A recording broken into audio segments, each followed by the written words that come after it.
بسم الله الرحمن الرحيم. الرحمن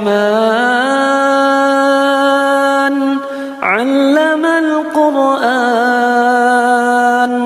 خلق الإنسان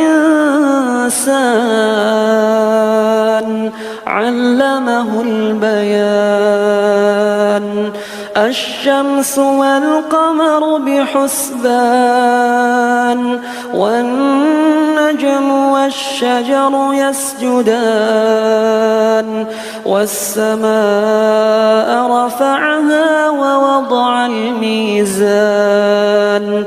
ألا تطغوا في الميزان وأقيموا الوزن بالقسط ولا تخسروا الميزان والأرض وضعها